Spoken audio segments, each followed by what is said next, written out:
Rainy morning, children of God. Grabe no, sa iyo pagay sa kabuntagon. Ulan-ulan na. So, let's have a grateful heart. A thankful heart na nakamatapat na today. Let's have a Christ-like character all the time with us. Let's carry the character of our Lord, Savior, Jesus Christ. We'll receive Him today. You can repeat after me. Lord Jesus, forgive us from all our sins and shortcomings. We have greatly sinned through our own words, our own actions, and our own thoughts. We receive you, Jesus, as our personal Savior and Lord. Thank you, Jesus, and we love you. So we will not forget the Bible verse today or the scripture, the word of God that will enlighten us from day to day, regardless of the day, if it is gloomy, bright, sunny, rainy, like this. So hopefully, if the sky is not that good in its mood, all of us also, human beings, will help the day brighten itself through our own thoughts, our own positive thoughts. So the Holy Bible can help us enlighten our mind. It can help us think positive because every situation, every solutions in our problems can be found in the Bible, in the Holy Bible. So we'll not forget to have a Bible verse for every day of our lives. Our Bible verse for today is coming from the book of Malakay. Okay, Malakay chapter 3 verse 6. Verse 6 to 7. Okay, let's have Malakay chapter 3 verse 6 to 7.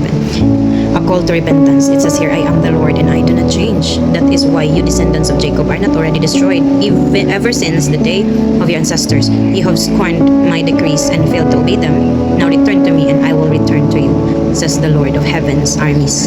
But you ask, how can we return when we have never gone away?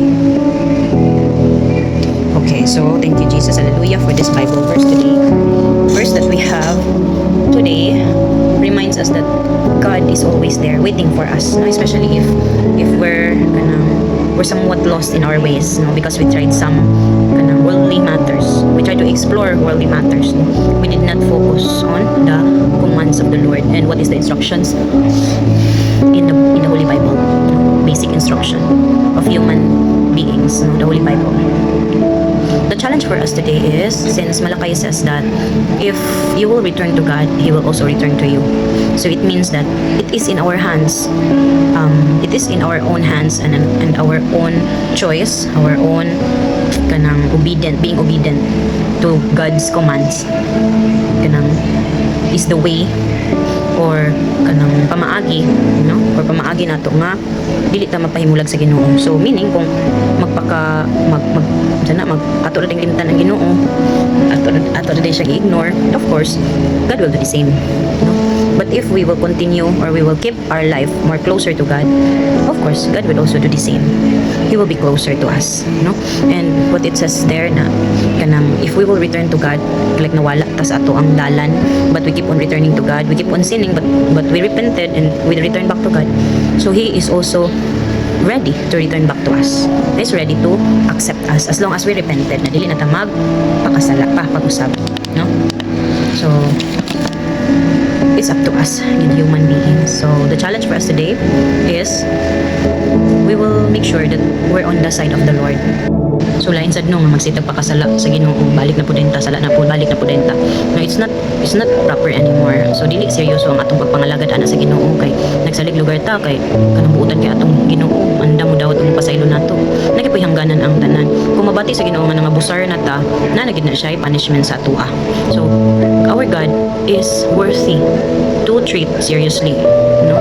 He is worthy to be given a serious time, no? Dili kay atong binuangan yan chances nga gihatag ato abusaran. It's not like that. Miskin kita kung abusaran ta, di ta ganahan, just like God, liwat man ta sa iya. Just like God, dili gyapon siya gustong abusaran yang kamaayo, no? So our challenge for us today is daghan tag challenge pinaagi sa Bible verse nga atong nakutlok karon. So I hope, I declare and decree na kitang tanan will be covered by the blood of Jesus, na dili ta matempt sa mga kalibutanhong mga butang, dili ta mapahimulag sa Ginoo kundi maging closer ta sa iya firm. And that's all for today, and be blessed.